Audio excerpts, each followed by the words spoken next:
to try to provide the continuum of care. We use that term a lot. And that's not just the services that are within the walls of the hospital, but working either with our own outpatient or community health programs, or collaborating with other organizations, your community health centers, your VNSs. We want to make sure patients have access to the full continuum of care. We know there's a gap. We're in an aging market. We all know that. We're all feeling it to some degree. And you know, we're very proud of the work we do in kind of the elder care or geriatric. You know, we've had the Merriman House for many years, but we've recognized that there is, and we have skilled care facilities, partners with, you know, Mineral Springs, but we've recognized there is a gap, and it's called adult daycare services. And Sue, I'm going to let Sue talk more to the clinical aspect of it because she knows it much better. But it's something that Memorial has been involved in to a small degree. Sue has in previous years, but it doesn't exist today. And with what's happening in this community, what's happening with the demographics, this is a well-needed service in this, and it's missing in this community. And we've been through 2+ years of extensive research in terms of how potentially we can make this work. It requires a partnership that Sue speak to with a foundation. That's really what's kind of making this happen with us. But we have, with Sue's experience in long-term care, we have the resources to basically operate this wonderful new program. You know, we're looking at groundbreaking coming up this spring. There's still a lot of the permitting and the type of approvals we need, but the site's been identified, it's under contract. This is going to be a high-end, you know, I've worked with some adult daycare programs in previous lives, and they were nothing like this in terms of the aesthetics of what we're looking at here. This is high-end in terms of just the environment, which is so important for people that need this service and will benefit from their service. So, what is adult daycare? Well, I'm going to transition now. So it is a day type of program, okay? So again, you have continuums, you have skilled care, you have Merriman, which is what we call intermediate care, a different level of care. You have Gibson Center, which is more of the social programs, and then these are folks that need more care and therapy and that type of thing, but I'm not going to get myself in trouble because Sue's the expert. But I am familiar with the programs from previous lives, and they're really wonderful programs. It provides some respite for family members that are basically, as we get older and we're taking care of older parents, and that continues, this becomes more and more of an issue. So I'm going to transition now, just to let you know that this is on a track. We're excited. Before Sue talks about that, could you give us the overview of like where exactly is it located? Yeah. And when do you anticipate it'll be open, and, Yep. and how many people is it going to serve? Okay, so basically the location is at the junction of, is it 302 and right at the light, and with the Journey Church, that area, there's a large parcel of property back behind that. So that is where the location, it's a 14,000 square foot facility. So would that excuse me, Scott, so it's to the So it would be to the left, east of right? Saco Woods and the church? Yes. Yes. Okay. 14,000 square foot facility, and then basically in terms of, I'm going to let Sue speak to the capacity of patients. We do have a plan for a range of up to 70. 75. So the maximum Beyond max, capacity. and that would be further out. Right. And when would it, do you hope And to we're open? looking at the summer of 19 to have the opening. So the adult day programs have been really for people who are at home who need additional services. You know, I think everyone knows that we have an aging community in Carroll County, they're expecting to be over 48% of our population, over 65 by 2030. That's huge. That's huge. The most rapidly growing group within that age population. You said by 2020? By 2030 will be 2030. over 48% of our population will be over 65. Okay. Now 65 is very healthy, okay? It's the new 60, 65 is not a frail population. It's the new, maybe Well, 50. it varies, right? But people are living longer. The most rapidly growing group nationally is the over 85, and our population will increase by 129%. by 2030. Now again, that's a smaller number of people, but we're gonna have a lot of older people. The 65+ people are sometimes the adult children caring for this older parent. They're still working. Our workforce is working much longer, so people 65+ are working. So this is respite for them as well. The goal behind this is to be able to have people at home functioning as long as possible. Dementia is one of the most rapidly growing diagnoses because people are living through all their other diseases. So they're living to get dementia. Age is one of the greatest risk factors. So the goal behind our program is to do a lot of what I'm calling therapeutic activities, but not clinical, but therapeutic activities to really help people maintain function and cognitive ability as much as possible. So, but we want it to be a place that people want to go to. This is not going to be, you know, in the basement of a church, and I'm not disking anyone that has a program, because a lot of programs started that way. One of our comparables that we went to over in Vermont, who's a well-renowned, one of the top of the country, they started there, and now they built up to a much bigger service. But we want it to be a place, think of all of us, and we're all varying ages, but where would you want to go, or where would you want your parent to go to? So it's going to represent like a lodge or an inn feeling. It's going to be a comfortable place where people feel like, wow, I come up here on vacation and this is the place where I want to go. While we're there, we'll be doing like a clinical assessment, so we'll figure out what are some of the deficits. By understanding the brain a little bit, you can figure out what some needs are for people. What are some of the behaviors and the activities we're doing, because we're going to have trained staff. And I do have a PhD in geriatrics, so we will be structuring the things that we're doing to help promote function, okay? So people will be more independent at home, able to do their own care for longer, but mostly bring quality of life and joy to people. People with dementia can experience joy, and that's part of what we want them to do. They should be happy, they should have joy, they should enjoy themselves, and that's a lot of what we're gonna do. What about the staff? Like, where will they come from? Yep. How Yep. will they be trained? Yeah, Who are they? we have a lot of training programs that we'll be able to do.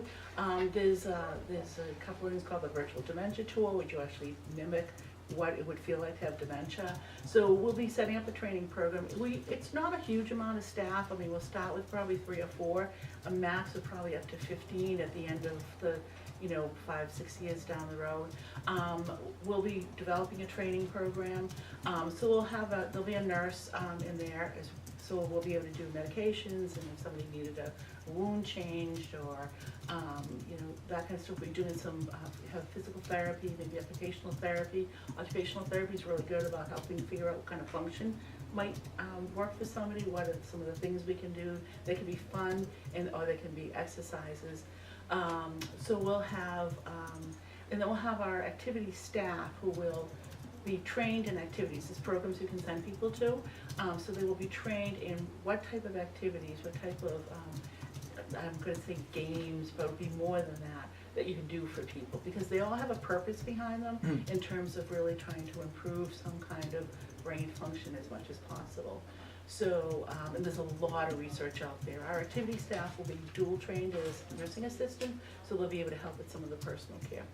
We'll provide, like, on a scheduled basis, bathing sometimes is a difficult task for families to do, so that we'd be able to offer a shower. We have a beautiful room that's gonna look more like a spa, so you're not going to, be dragged into a bathroom somewhere, you're going into the spa.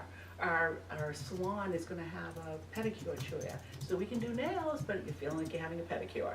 So the staff really is, the staff is very consistent with what we do in other venues, so it's very clinical, rehab type of work.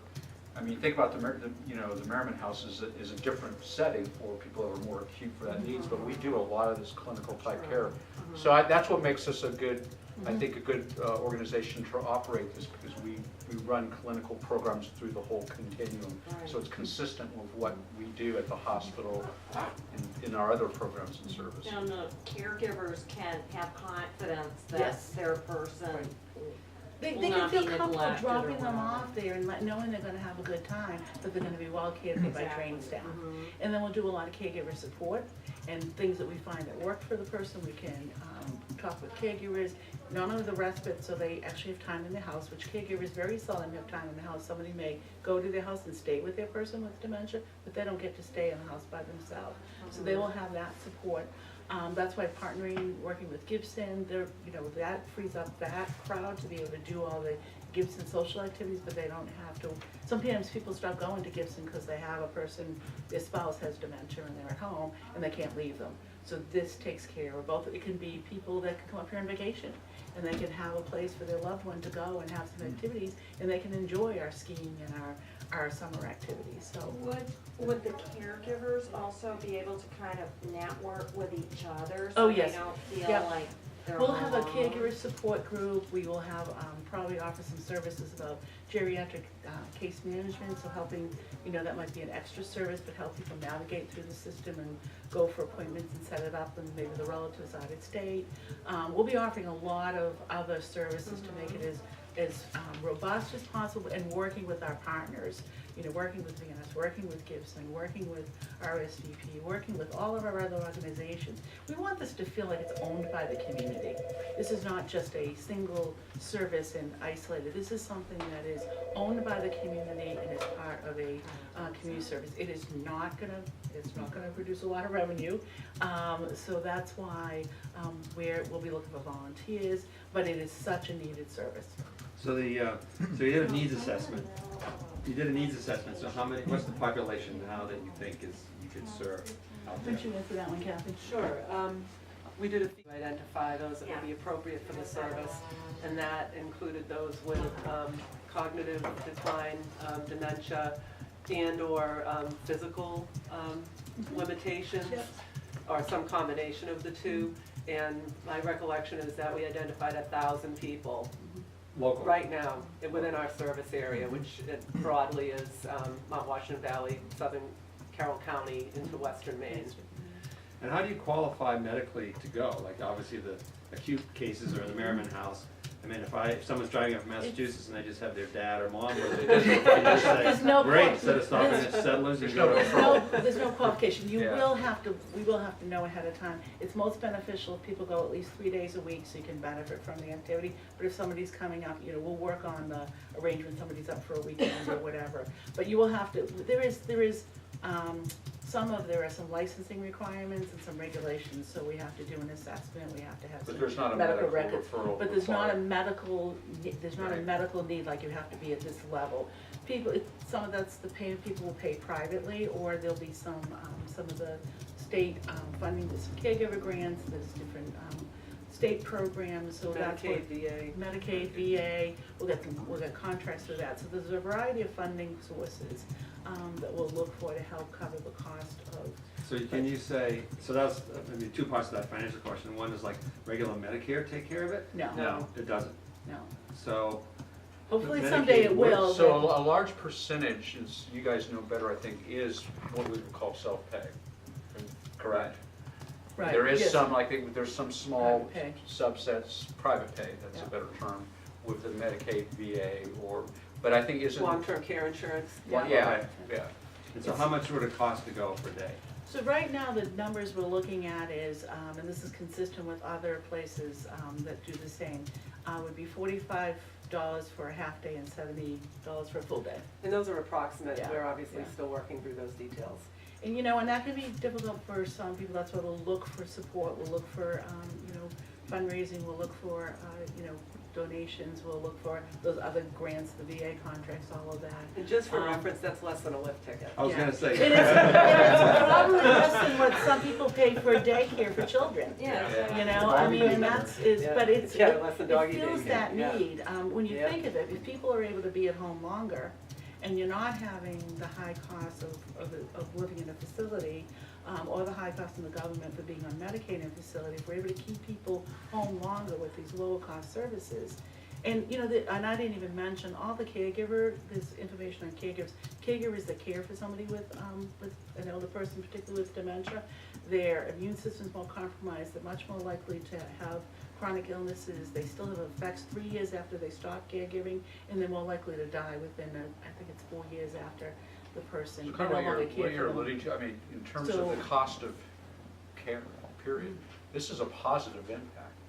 I think to what Sue is Yeah. saying is that if this keeps people out of more expensive settings, you know, because they're able to stay at home longer, $70 a day compared to if that patient's in some type of skilled inpatient facility, Mm-hmm. so it's good for the overall economy of delivering It is, healthcare. it is. Do you have a plan to, how to get people there? Because they're so I Yankee guess- pride and stubbornness. Yeah, People we are saying, do. that's not We'll for be me. doing a or- lot of outreach, a lot of visiting, all the places where people might gather, a lot of explanation, and a lot of trying to make this is going to be a good place. We deal with a lot of family caregivers that are so stressed by this, they come to our caregiver groups and they just, especially say someone gets an early diagnosis, and then they're thinking, oh my God, how am I gonna do this later on, to know that this service is there. So we have a lot of outreach plans. We're hoping to attract people with some early cognitive impairment when they're diagnosing people a lot sooner. We're actually working on a project that we have a connection with Maine Health to work with a geriatrician to help with those early diagnoses. So if you get somebody in an early stage where they call mild cognitive impairment, there's a lot more I think we're gonna be able to do to help that person be independent and keep that family person, the caregivers, from being so stressed that they can't manage after, or they get sick themselves. And the Gibson Center will be a source Yes. of referrals. We've been Yeah. working closely with Yeah. them, and there's a great quote from George Yes, there Cleveland is. that it's the #1 question they get right behind what's for dessert. And they're a different animal than what this service will be, and as George told me previously, they get a call every single day from somebody. Yeah, you who's look at the just beside continuum, and themselves. you look at people that are using Gibson, that next step very much could be, as people's health conditions deteriorate, that next step could be what this program is. So it fills that gap between someone that's healthy and relatively independent going to the Gibson Center and someone that needs more skilled inpatient care. That, it fills that gap that's between those two extremes. Could they do, I mean, they could do both, right? I mean, is this like substituting for the Gibson No, Center? not at all. I think the Gibson takes care of, as Scott just said, maybe the healthier older. You have to be Right. relatively independent to go to Right. Gibson. They're not staffed or equipped to monitor somebody with dementia who may wander off. Uh-huh. So we would be in the adult day center caring for that, and say the spouse might be going to the Gibson and I enjoying see their what you're activities. saying. Yeah. So, Gibson. Complementary too. Yeah, Gibson looked into doing this at one point, and the regulations from them were difficult. Having run a nursing home, the regulations aren't that difficult. But because we have the services, and we have the capacity to do that, we're used to doing that, then we're a better fit to be able to run the actual program. So how long is the full day? We'll be open 10 hours a day. We haven't totally set the times yet, but probably like 7 to 5 or 8, somewhere in that range. There'll be a little flexibility there. 5 days a week to start. Eventually, who knows, later on, we might be able to expand services depending on the need. If we get enough people coming and we're filling a need and we're getting, funding to help continue it, then. And there's transportation. Yep, there'll be some access transportation, that will be yeah. part of And the that's program. another thing, we're working with Gibson on transportation and foods. They're a possible partner for that. Because we'll have, we have an activity kitchen where people can they can do snacks, so they'll cook together. And then we have another place where the food will come into. We have a spa area, I told you. We have an exercise room. We'll have the equipment, a couple pieces of equipment that are designed for a slightly frail person, but there'll be an exercise room. There's a common area in the middle. We'll have a little cafes, like the Starbucks cafe. What are the things that we want?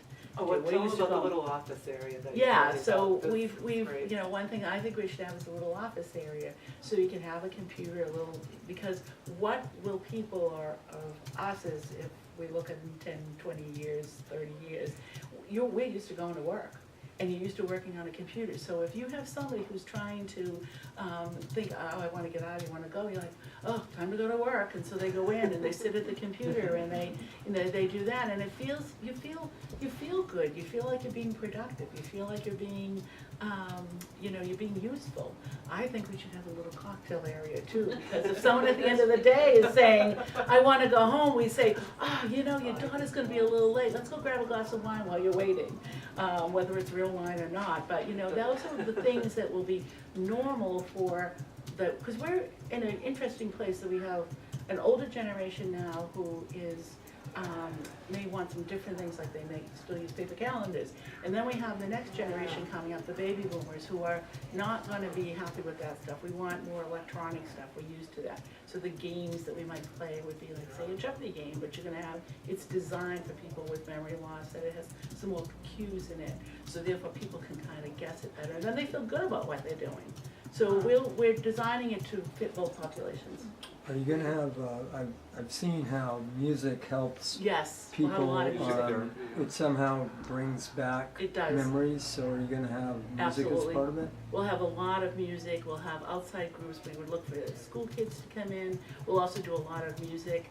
Music can also be used depending on the beat of the music. It can decrease agitation when you slow down the beat of the music. It can stimulate people that are understimulated.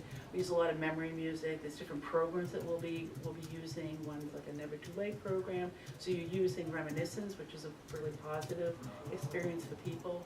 A lot of music. We'll have an art room, so people will be doing some art, not just, you know, coloring in crayons, but some real, maybe some art that they actually really paint, or even some sculpturing type stuff, or molding. I mean, You there's a have lot of, outdoor space we have too, lovely which outdoor is something space. unique You know, to this this is a type good, of program. a good Yeah, when- segue perhaps to some of the architectural sketches. How about Okay, if I Kathy. play Vanna? And got then you Vanna. can speak to it. So this is the front entrance. Now, Sue, Yes. no, don't sit down. Okay. You're Okay. not dismissed yet. Why don't you talk about how this was designed and the So reason for it's that? designed with a driveway, so they come up, and this is a big overhang, so it's very protected. So people would come up and they'd have the drop off, there'll be like a kind of, be a way to have a two-way, so that you're not having, so when the van comes or the cars come, so people would be dropped off. And you can see it looks really pleasant. It does not look like a place like, well, I could go there on vacation. Lots of nice landscaping, but low maintenance type of landscaping, so that would be that part. Thank you, sir. This is out the back, and there's a screened-in porch, which is a four-season porch. There's a solarium over there, which will have a lot of like plants and some water features, and just bring the outdoors in the off-season. We'll do some gardening type of activities. We can start some planting. We'll have, so it'll be kind of that solarium spa relaxing type place that you want to be. The outside space, part of, I think we can. I think see it that's on over the there. next one. Okay, it's the putting green part? Oh, no, Putting there's a green. putting green. Yeah, there's gonna be. I'll be We call right it- over. We call I it the live, putting. truth in journalism, I live at Saco Woods, so I'll be, I can Okay, come over with there my you go. putting. We call it the putting green or With the the guitar. astroturf, but it'll be Yeah. a way that people could go out and they could do some golf, or you could do different activities. The surfaces are all designed so that people wouldn't trip. So you can have people out there doing an outside activity in the nice weather, and other people sitting around and watching. This will be the shaded, some shaded outdoor space. That's another shot of yeah. the front entrance. Who is the architect for all of this? SMRT Yes. is the firm out of Portland. They're the same group that has done some of the recent building projects that the hospital has done over the last couple of years. We've A been lot of working with experience yeah. in healthcare related design. In fact, we were over there yesterday starting to pick out some flooring and things like that. Oh, exciting. So it was very exciting. Kathy said I get to do the more exciting parts. Yeah, I get to do the feasibility study. There's Sue gets to also pick gonna out carpeting. be a lot of, we put a lot of work into this. There'll be a lot of walking paths too, so there'll be like a continuous walking path with some little sort of like places that people could sit and have a little more privacy. So a little bench, maybe a little water feature, but people with dementia, the walking is really good too, so they can just walk around safely. And even inside the building, there'll be kind of a walking path inside the building. Will there be like a fence or something? Oh yeah, absolutely. Oh yeah. It'll be It'll enclosed. be- But it'll be enclosed, and there'll be. Electric? But it will. Your dogs, we're you gonna- bring your dogs. We're also designing it so that if somebody's sitting there, it's all, one thing I should mention, when you come in through the front vestibule, so you'll come in through there, it'll be the drop-off, people come in, then they go into that common area. So once they're in there, they don't see the front anymore, they don't see the driveway. It's designed purposely that way, so people aren't looking and seeing a car and saying, oh, it's time for me to go. They're protected, they're out back, they're looking at beautiful woods and scenery in the back. And then even the garden space will be designed in ways. Sounds like a great thing, but an expensive thing. Where's the finances coming from? Is it Well, that's Is the there a partnership. benefactor? Is there- That's the foundation Yeah. that is supporting No. us, and Sue can speak Well- to the foundation naming. There's a Betty C. Ketchum Foundation, which is funding the building project for this whole thing. And Betty was a resident at Merriman House, who received very good care there. And she was a very, it's a tribute to her, because she was a very spirited and feisty woman who had who, you know, raised her children and was well loved by a lot of people, and ended up with the diagnosis with dementia, and ended up living in the facility. So she of all people would have understood the destruction that dementia causes on your body and the strain on families. So the foundation, the Betty Ketchum Foundation was organized especially for this purpose, right? So So you is can she- read in the press release Yeah. that speaks to the correct mission of that foundation. Okay. but This so- is the first project for the Betty C. Ketchum Does Foundation. it, Okay, does so the she's press the main, release- she's the main benefactor for this? So this would not be feasible for us without this foundation support. To go back to your question, I mean, we talked about the business model and the payer, the payer mix, for lack of a better term, would make this very challenging for any organization. So this foundation support is So critical. how much money is that? What is it? 4.6 million for the building and So consumption, and the foundation is paying for that 100%? yes. Yes. Wow. Does And Betty then- have family that'll come for the dedication, I hope, and stuff? And then so on ongoing operating, how much does your fees cover the ongoing operating? Well, we have, well, I don't think we have the copies of the budget with us, but No. we. Well, the goal is to become break even Right. as it ramps up. Exactly. So we start with a 10-year renewable lease. So we're tenants, basically. And I think during that 10-year period, our estimate is that we'll be able to achieve, a minimum break even, if not better, status. But again, to be able to capitalize and fund this is something we would not be able to entertain if we didn't have support. And that's also why it's the level of niceness that it is. I've worked, like I said, I've worked with ADCs that were just part of the hospital campus, just another building attached to the hospital. So that is critical to this. But we think we can operate it, through some grant support. There's a lot of work we want to look at in terms of helping sustain. Community support Yeah, is community imperative for support. this to Right. be The two successful. comparables we went to started the same way. They had something that funded the initial cost, especially one of them, the one in Biddeford. They had the capital campaign that raised the funding for the initial building, and then they were able to, within a year, they started, the first time we went there, they had 5 or 6 people there, and then when we went back a year or so later, they were up to 20 or 25. So you are able to increase your numbers over time. And then you do your staffing based on that. You'll add the staffing as the numbers increase. And what is the relationship of this to the hospital? Like, is this a subsidiary of the hospital? Well, this is basically will be a operating cost center of the hospital. So we have the Memorial Hospital, and then we have a subsidiary that we've established that we refer to as Elder Care Services. And the Merriman House and this program will be, it'll sort of be a fully owned subsidiary of the hospital. So you treat it as an operating cost center that we have. That's our relationship. We don't own the facility. Like I said, we're a tenant. We've enlisted to operate this program and run this program and oversee it. And how does it conflate with Maine Med and Maine Health at all? You've obviously been working on this for years. Yeah. So what's their role in it, or do they have any? They just say, "Great, Scott. It's a Well, great, super idea." They said, "Great, Scott, it's a great idea." When they saw the financing support, they said, "Really great, Scott." No, but really, there's not it did go, any new service that we establish, we go through an appropriate approval process with our finance committee, our board of trustees, and the Maine Health Board. So we've taken it through all those venues, so we have full support for Memorial Maine Health to engage in the project. So. And the And Maine Maine- Health Planning Division helped us That's on true. the feasibility. They didn't do the feasibility study, but they helped us with a lot of the projections. It's another example of, as we look at the Maine Health relationship and the resources, this is another example. We have that expertise to tap into. Sue alluded to geriatric support that we're looking at.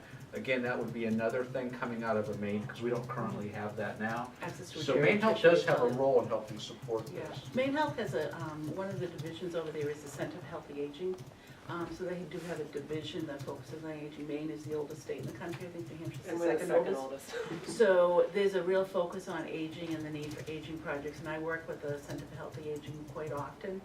In fact, they just got a huge, I think it was Robert Wood Johnson, but it was a huge grant, $1 million grant, to look at, and they're working with the Adult Day Center in Biddeford on like a caregiver, expanded type of caregiver support. So we will have access to working with them on that. We won't be part of the study because it's a pilot study in 3 counties over there, but we'll have access to that data, information, and the things that come out of it. So they are supportive they know that aging is a huge need. We identified in our community health needs assessment as one of our priorities as a community health need.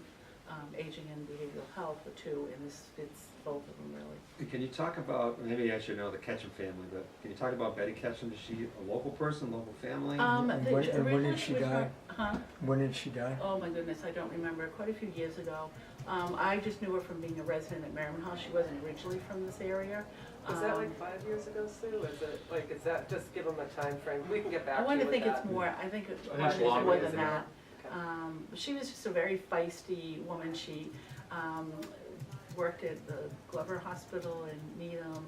She was raised, I think, with I remember her daughter telling her that she was raised with, kind of a very, polite and be good and do the rules, and she, but then she ended up, for reasons, having her children, raising her children, kind of independently for a while. She was a very, I remember a story with her that one time we were trying to do a physical therapy assessment on her, so the physical therapist was following her down, she had her walker, and she turned, she goes, I used to play field hockey, I don't need this. How did she end up, I'm sorry, go ahead. Oh, I was gonna ask, so the financial resources had to come from somewhere other than just being feisty. I mean, was that her husband's money, or where did the money I'm come not from? really sure about where. Ken Cargo is the representative for the Betty C. Ketchum Foundation, and you could.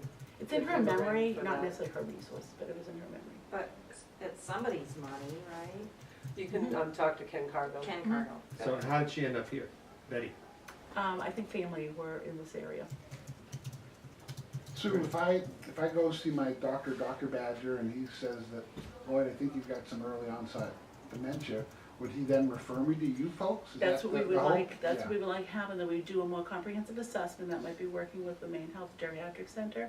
And then they do I've spent time over, they do a very comprehensive assessment and say, this might be good, why don't you come a couple of days a week and go there, and they're gonna work with you on some, remember, we go to physical therapy if you break your leg, you go to physical therapy. If you have diabetes, you take diabetes classes. This is no different, it's really coming to say, work with what works to help your brain function better and helps that person be more independent. So you have to kind of think of it as that way. But we do want to be sure that, so there's a marketing component. We Yeah. want to get to 70 Yeah. daily Right. residents, and so it's going to be important for us, for our physicians, Saco River, or anybody, we want to make sure that we get out and get the word out that we have this resource now so that we can generate those Can referrals. we that's what- talk to you about some ads before you leave? Yeah, that's why Gibson will be important, visiting nurse, because they're out in the community with the long-term care clients. Who's meeting that need now? Is No there one. No, I'm- We used to have one at Merriman House quite a few years ago, a small one, for an adult day center. We had to close it because you needed to be separately spaced, we needed a totally separate location. It filled, it was a small one, and we only had, I think, a max of 8. It filled a huge need, and people were very appreciative of it. And since it closed, since we had to close it, which was what, 8 years ago? We get questions about it all the time. I think that's why George gets it equal to what's for dessert. And we did it's part of the feasibility study, we did a competitive benchmarking, and what it unveiled was that there's next to nothing in the state of New Right. Hampshire, in the entire state of New Hampshire.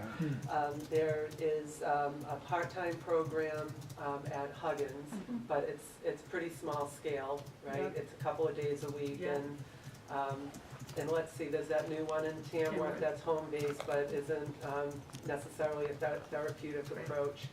And other than that, you have to go over to the coast of Maine, right, Sue? There's really, there's very, very few because they are very financially I challenged think the one in Vermont, operations. what's the one in Vermont? Middlebury. The one in Elder Middlebury Elder services. is that, if you look at that one, that's really kind of the vision of what we Right. think this is gonna look like, because it's in a very similar area. It's a, Right. you know, Middlebury's a fairly rural town, albeit they have a college there. But the demographics are very similar. What they built The size there of the is very similar to what we, you know, it's a beautiful facility. Yeah. We're gonna one-up it, because Yeah. I think we have a better Well, piece we- of property. When we went to them, when we went to both places, we said, okay, what were the lessons learned? What would you not do? And that's why we were able to design this bill with a little more thought. This is like Three two stories, levels, actually, the top being administrative, the third level. So it's a lot of smaller rooms, so it's a little harder. You need a little more staff to keep your eye on people.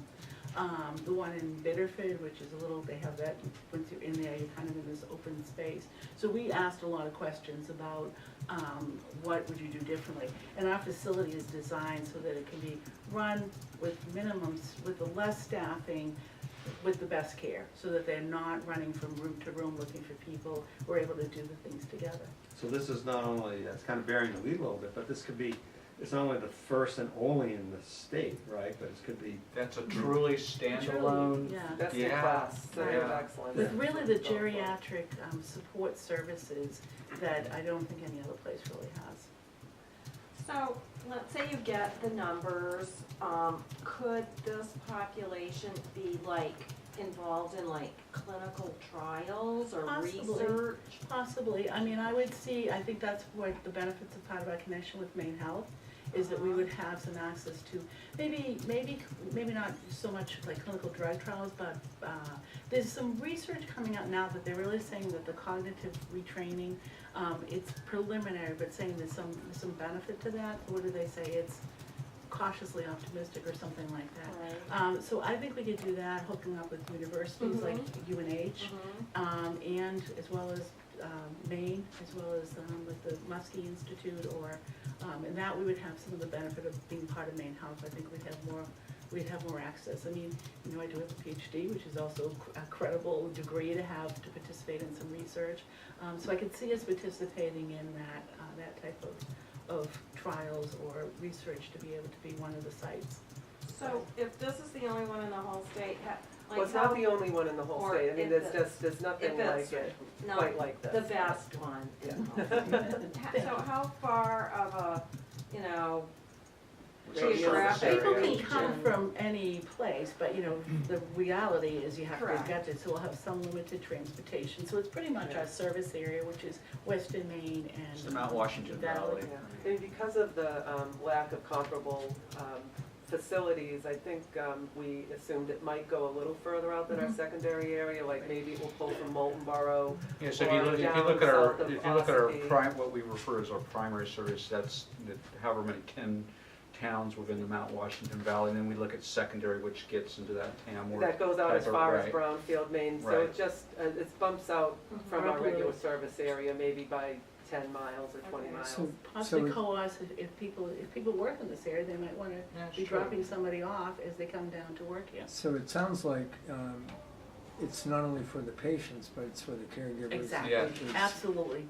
I talked to a caregiver who said you should come to one of our meetings sometime and just understand what it's like to have 24/7. Absolutely. So this will give them a break. That's exactly. to be able- And that's it, and we know the negative physical and psychological effects on caregivers when they're doing that 24/7. Somebody was telling me the other day, it's like just every time, that when people particularly are in somewhat of an earlier stage, or maybe not super early, but basically if you're caring for somebody, they might follow you everywhere. Every time you turn around, that person's there, because you're their security, you're their comfort.